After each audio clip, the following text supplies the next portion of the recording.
Why don't we all stand up and read together Genesis 45, 1 to 8. Okay. Alright, let's read together. Let's stand up, please. In reverence to God's word. Okay, let's read together. Then Joseph could not control himself before all those who stood by him. He cried, "Make everyone go out from me." So no one stayed with him when Joseph made himself known to his brothers. And he wept aloud, so that the Egyptians heard it, and the household of Pharaoh heard it. And Joseph said to his brothers, "I am Joseph. Is my father still alive?" But his brothers could not answer him, for they were dismayed at his presence. So Joseph said to his brothers, "Come near to me, please." And they came near. And he said, "I am your brother Joseph, whom you sold into Egypt. Do not be distressed or angry with yourselves, because you sold me here. For God sent me before you to preserve life. For the famine has been in the land for 2 years, and there are yet 5 years in which there will be neither plowing nor harvest. And God sent me before you to preserve for you a remnant on earth, and to keep alive for you many survivors. So it was not you who sent me here, but God. He has made me a father to Pharaoh, and lord of all his house, and ruler of all the land of Egypt." Let's pray. Lord, open our eyes, open our hearts, and open our ears, that we will welcome and receive your word, even Jesus Christ, our Lord. This we pray in Jesus' name. Amen. You may be seated.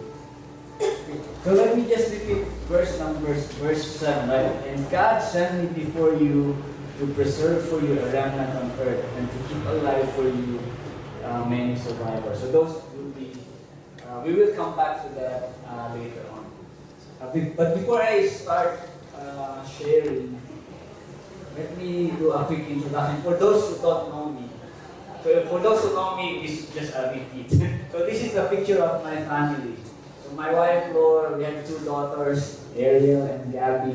So Ariel is now in the university in Boston, in Massachusetts. So Gabby is also considering to follow her sister in the US to study. I work full-time here as a quality engineer, quality manager. I work for Intel. So if you buy computer, you'll see those Intel inside. Those are the products that our company made. My family and I, we moved here to Taipei in 2012. So that's more than 4 years already. And before that, we are in Penang, Malaysia. We moved to Penang, Malaysia in 2007. And before that, so we're originally from the Philippines. Where we were in, the church that we go to in the Philippines is a sister church of Every Nation Taipei. It's Victory, Alabama. And when we were back in the Philippines, my wife and I were involved in kids' church. When we went to Malaysia, I helped to start a kids' church there. I was involved in youth ministry. I was involved in the finance committee. So I've been helping the church in Penang. And here, I'm helping the church with, I'm considered an elder of this church, and I help in the church finance as well. And so my wife and I, we used to have small groups in Malaysia, and here we have also our own small group. Many people tell that I am a missionary who paid by Intel Corporation. So because that's what my situation in Malaysia. I was a full-time engineer there, and I moved here. I was also a full-time employee, but that doesn't stop me from helping the church. Okay, so that's the family introduction. Okay, so if you are, again, as I as I said, if you're following the life of Joseph, our Bible plan, then we're in Genesis. And this afternoon, I'd like to pick up some of the life lessons I was able to get by reading through the chapters in Genesis. So the first lesson I want to point out is this: avoid favoritism. Yes. So I mean, you can have your favorite athlete, you can have your favorite food, but favoritism with people is never a good situation to have. So the favoritism in Joseph's family started much earlier. I mean, we just start with his father, Jacob. So Jacob always had a favorite. Can we show the verse in Genesis 29:30? So it says, so I will read Genesis 29:30. So Jacob went into Rachel also, and he loved Rachel more than Leah, and served Laban for another 7 years. So I think you already know the story, right? I think so. The Bible said that Jacob loved Rachel. I think Jacob had a love at first sight with Rachel, and he had an agreement with Rachel's father that he will work for 7 years so that he can marry Rachel. But his father-in-law tricked him. Like on the night of the wedding, he switched the sisters. And so the next morning, after the honeymoon, when Jacob picked up, and then he was like, it's Leah. So it was like, but you know his story, like he tricked. He did several tricks in his, Jacob did that for the birthright and all this in the past. So it becomes like something that came back to him. So his first wife was Leah, but he really loved Rachel. So he said, I'll work for another 7 years so you can allow me to get married to Rachel. So after another 7 years, he has already 2 wives. And his father-in-law assigned 2 servants to Leah, one to Leah and one to Rachel. So I think in the story, they didn't mention whether Leah and Rachel have any other sisters. So we can assume that there's only 2 sisters in the family.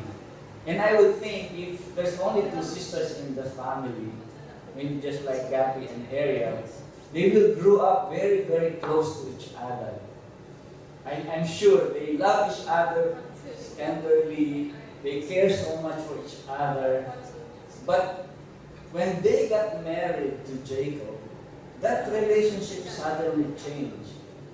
They become competitive with each other. So the reason for that is Jacob has a favorite. He likes one wife over the other. So, because of that, then Leah will compete with Rachel, Rachel will compete, and even to the point of the competition became so bad that they even gave their servant to Jacob, so that Jacob can sleep with them and Jacob can have children with them through those servants. So that's the first favoritism that wasn't good. And second, so Jacob was blessed with many children. Actually, he had 12 sons from his 2 wives and 2 concubines. And however, despite all those many sons, he has a favorite. So in Genesis 37, that it says, now Israel loved Joseph more than any other of his sons, because he was the son of his old age, and he made him a robe of many colors. So again, Rachel was the favorite, and then Jacob, who came from Rachel, was also the favorite.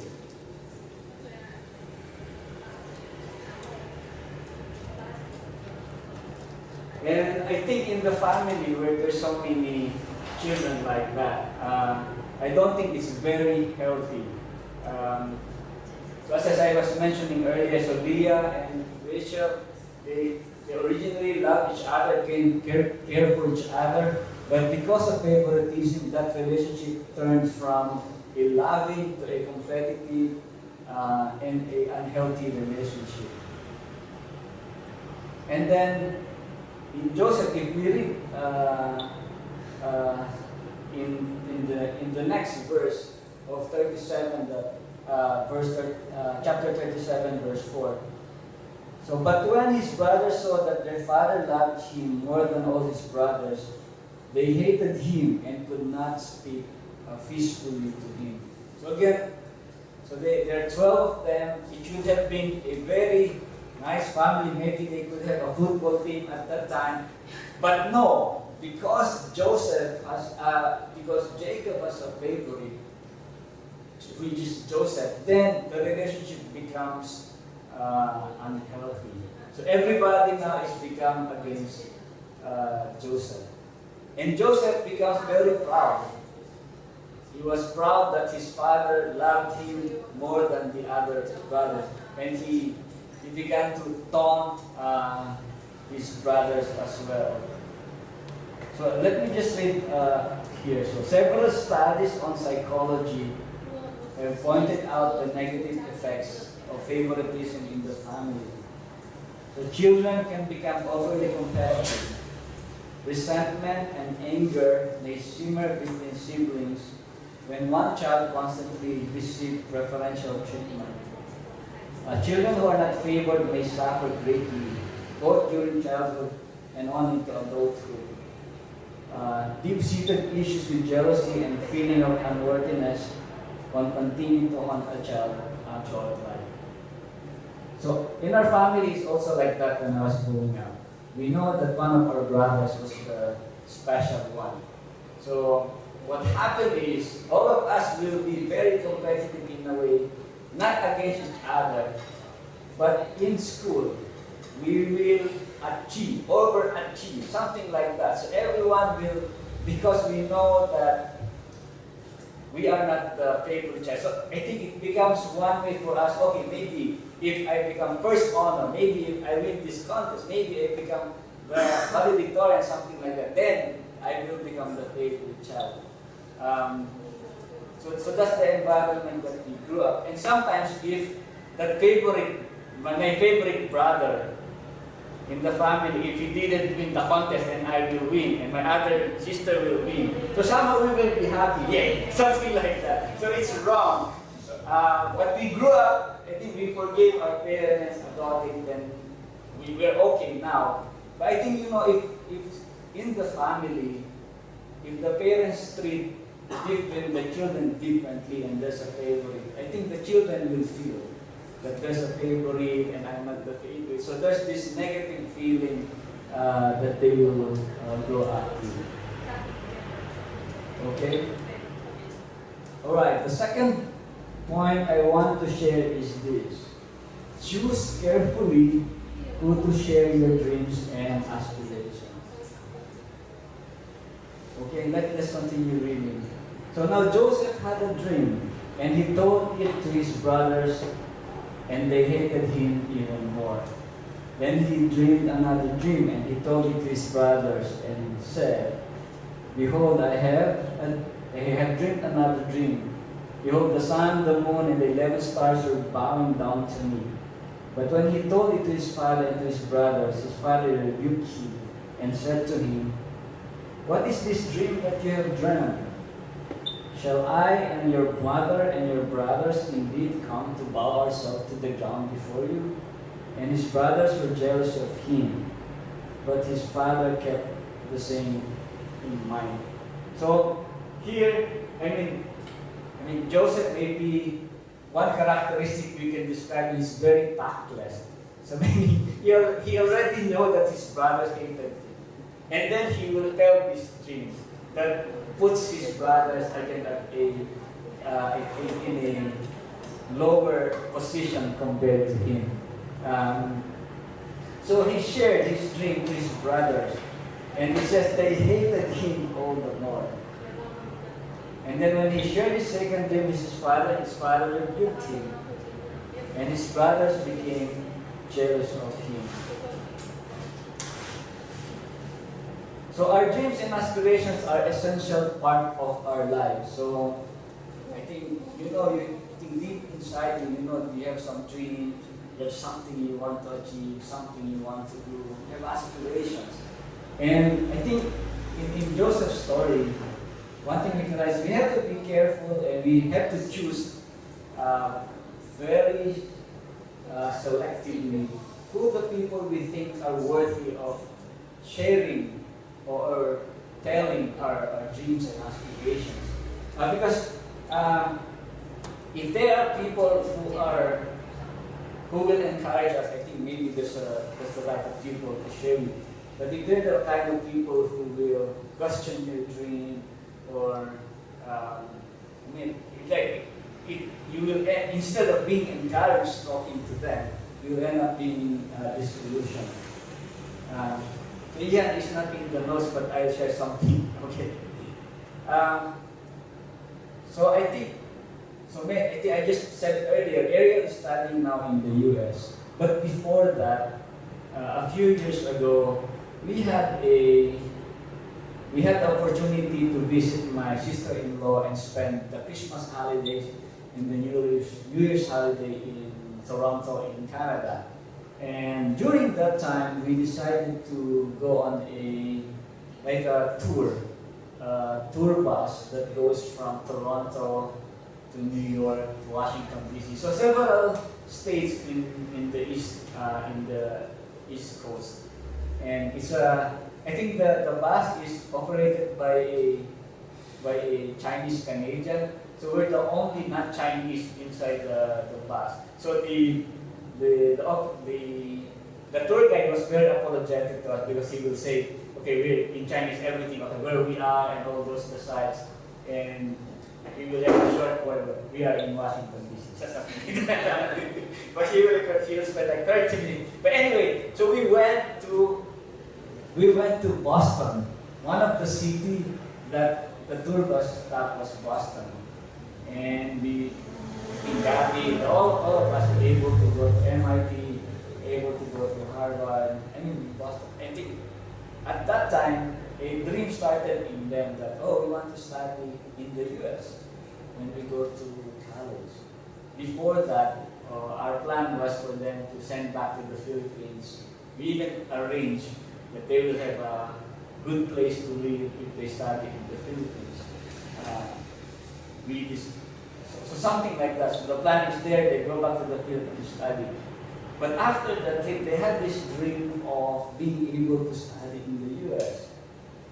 And incidentally, when we went home to the Philippines after that, and our friends were asking where will they study, especially Ariel is about to graduate in high school. So I think one of course close friend back during the time when she was working, when she said, she wants to study in the U.S., the reaction was so negative. What? Why? So it's like, because I don't know if it's true here, but in the Philippines, there are many Filipinos who have migrated to the U.S. and live in the U.S. Some of them will send their children back to the Philippines to study in the university. But ours is going the opposite direction. So it's like, why? So the reaction was negative. But when I shared it with another person, so I think for Flo it was like, it's a bad idea. So that's the message that she heard when she shared that Ari wanted to study in the U.S. But when I shared to some of my friends, Iris, it was an encouragement. That's a great idea and all those things. So I think the lesson there is that if you believe that dream is given to you by God, then you have to be very careful on who you will share it. Because you want encouragement, not discouragement, so that you can pursue that dream. Okay? Okay, third lesson. So make the most out of your current situation. Alright? So if we continue reading in Genesis 39:4 and 39:22, so let me just read. So Joseph found favor in his sight and attended him, and he made him overseer of his house and put him in charge of all that he had. And then we will continue in verse 22. And the keeper of the prison put Joseph in charge of all the prisoners who were in the prison. Whatever was done there, he was the one who did it. So, few chapters ago, Joseph was like the favorite son. And he even had a special robe that distinguishes him from the rest of the children. So he's like, in Jacob's family, he's like the star. He was in the top. And then he was sold to be a slave. And then he became a prisoner later. So it's like a dramatic downfall. It's like he's in the top, and then immediately he goes down to the lowest possible ever position that he could ever have. But it's very interesting that even when he was a slave, he performed and did what he was expected of him. And I believe there's so much excellence in the kind of work that he do, even as a slave. Like for example, maybe every day when Joseph is going to work, I'm a slave. And today I'll be the best slave ever in Egypt. So maybe he goes out that way. Every day I'm the best slave ever in Egypt. My master will say I'm the best slave in Egypt. He has that mentality, and I think that translates to the kind of work that he did. So, and even, I think some scholars said that the prison that where Joseph was sent was the prison for those who are in death row. The prisoner in that will end up being pardoned, or they will end up being dead. So that's the only two outcomes if you were there. So when he was sent to prison, when he became a prisoner, he also did his job very well. So again, he has this mindset, I'm the best prisoner ever in Egypt. He has that mindset. So, but how does that apply to us? How does that apply to us? That kind of attitude, that kind of mindset. So maybe you are working now and you hated your boss. You hate your boss. You hate your boss. You hate your office mate. You don't like going to work, or you're just going there because you need the money. Maybe even you don't like the family or your parents that God gave you, or even the brothers and sisters that you have. But I think one lesson we can learn from Joseph is that despite of all that situation, he never stopped giving his best. So it's also true in our work. Even if we hate our boss, we can still produce the best work that we can do. Even if we hate our boss, we can still come up with the best outcome. I mean, we should not use our situation to justify a mediocre performance. In Intel, we every year we will compare the performance of one engineer to another, so something like that. So if you did very well, you become like outstanding. You get very high raise. Next level is exceeds expectation. You also get good raise, successful. And then below that will be like below expectation. So meaning you're slower, your performance is slower than your peer. And then the one that doesn't get any increase is called improvement required, IR. So again, I think we should not justify the situation for mediocre performance. I may have shared this before. I told you earlier that I went from the Philippines, I went to Malaysia. But before going to Malaysia, I was offered a job and accepted for a job in Shanghai, in China. And everything was okay, the salary is okay, the accommodation is okay. And I'm about to go to Shanghai. And it will be my first time to work in Intel outside of the Philippines. But for some reason, that didn't go. So I got a message that, oh, you're not going to Shanghai anymore. The very top manager in the business unit prefers a Mandarin-speaking person to work instead of someone from the Philippines. So to say I was very disappointed was an understatement. I feel so bad. I felt like I was cheated. They were not very honest about the decision-making process. So why do you ask me to apply, to be interviewed, to get offer, and then tell me later you're not going? But I didn't respond in a manner that shows I'm disappointed. I continue to work. I continue to perform what I expected, what were expected of me. And 2 years later, when this opportunity to go to Malaysia became available, one of the reasons that they decided to pick me to go there is they said, okay, 2 years ago, we did something bad to this guy. And he never complained, he never filed a lawsuit again, something like that. So I handled the situation very professionally. And it's okay. If this guy has the skills that we need, he will be the top candidate to go to Malaysia. So I got the job, and I think it only goes to show that even if you don't feel very good, even if the company doesn't appreciate you very much, if that is still your company, you still have to do your best. But if you don't like the company, I think you have to find another job. But as long as that company is paying your salary, there's no reason for you to provide, to render a very mediocre service to the company. Okay? Okay, next lesson.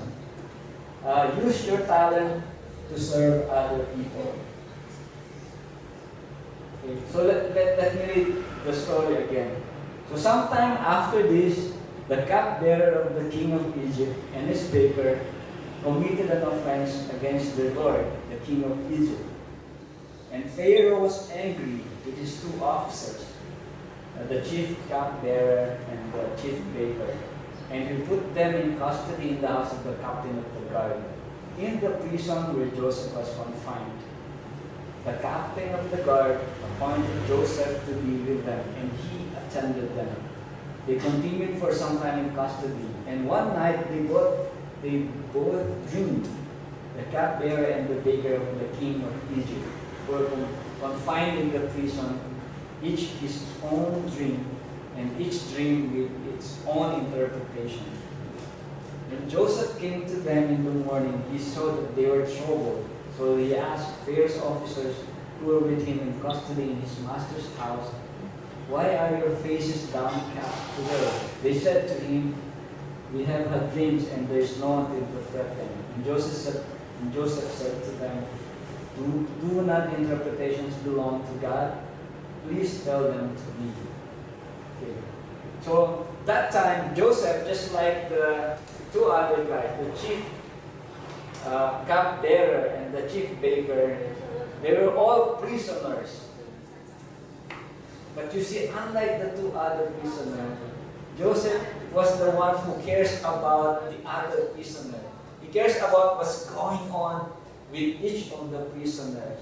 You know, he was so sensitive to them that he even recognized that their face looks sad that morning. You know that there are people who have that ability. They can read you. If you're happy, if you're sad, if something's troubling you or not. So Joseph has that ability. He was able to sense that there's something not normal about that morning. Something is bothering the cupbearer and the baker. And when they told him that they had a dream, you know what Joseph's reaction was? He said, tell me, tell me. Because he know Joseph grew up with a dream. God spoke to him in dreams many, many years ago.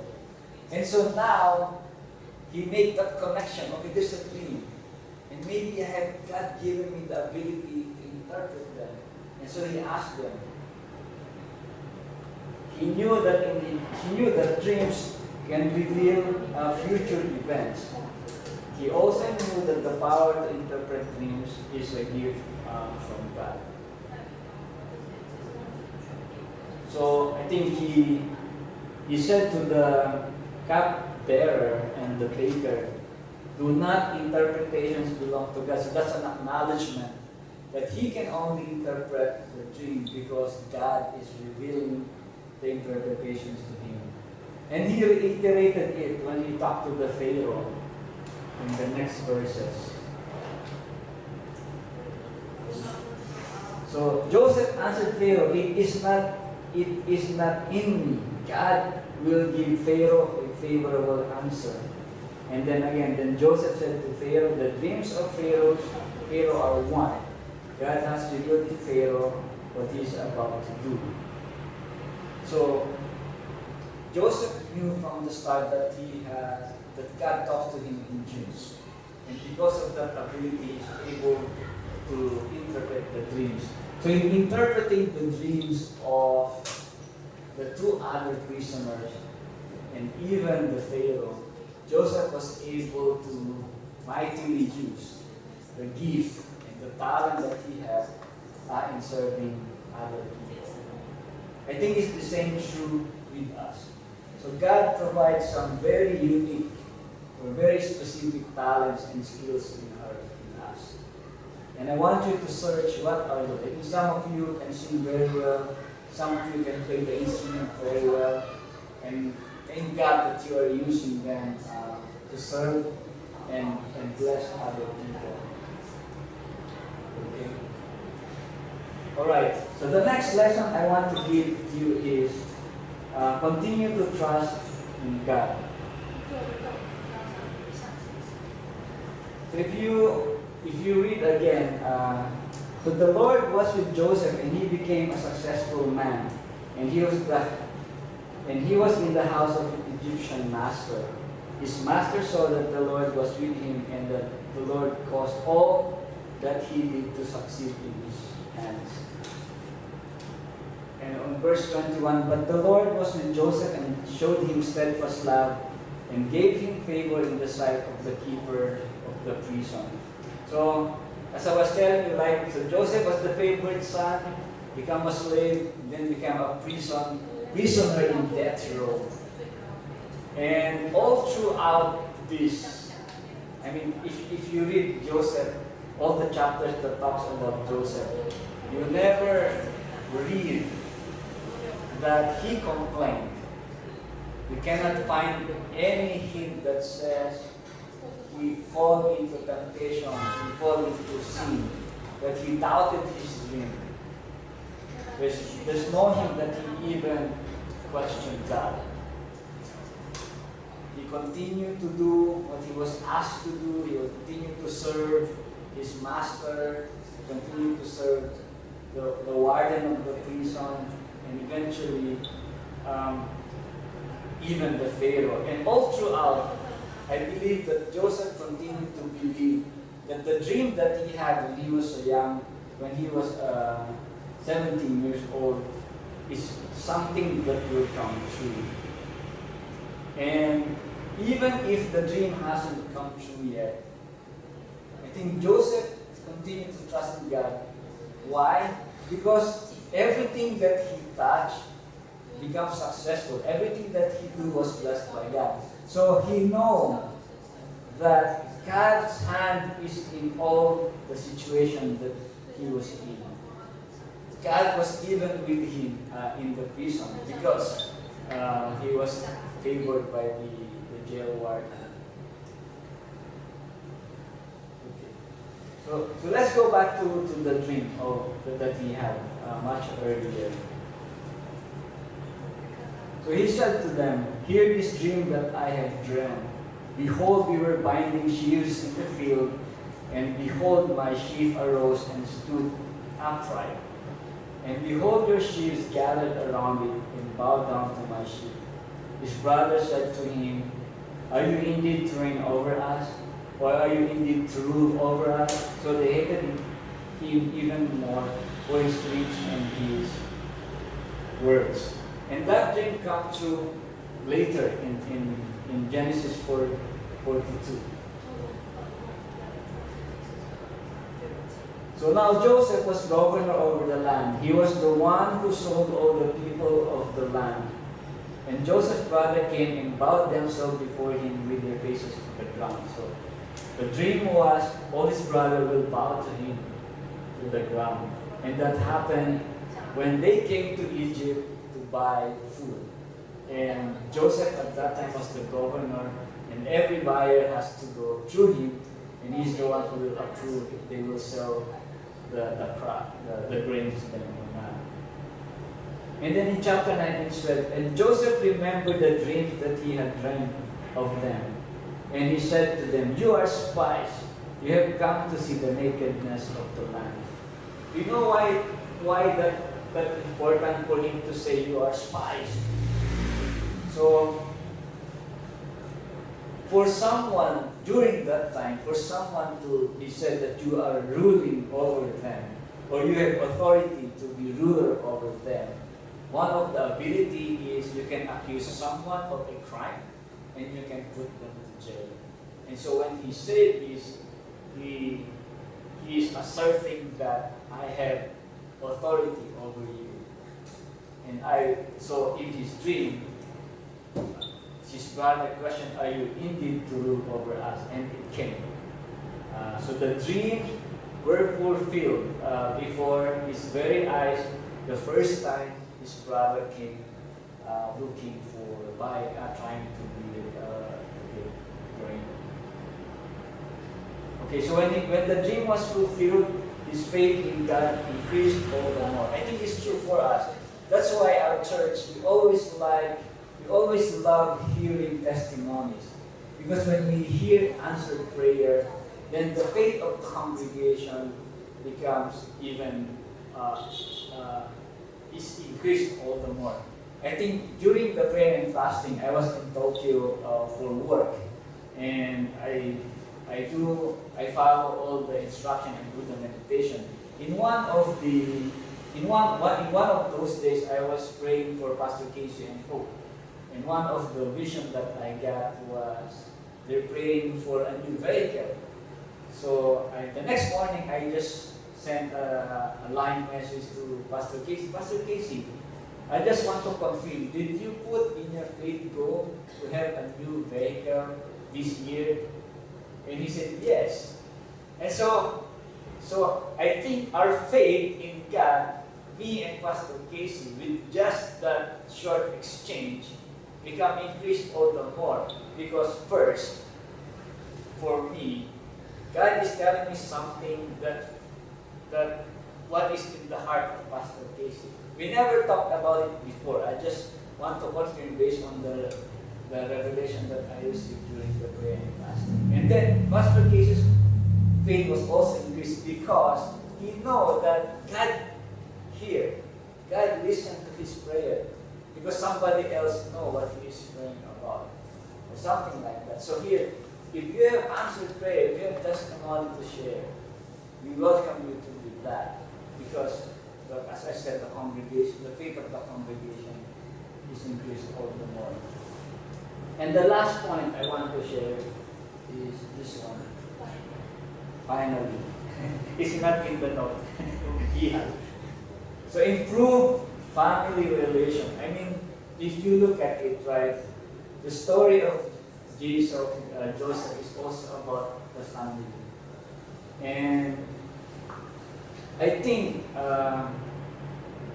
when he looked back, when he said to his brothers that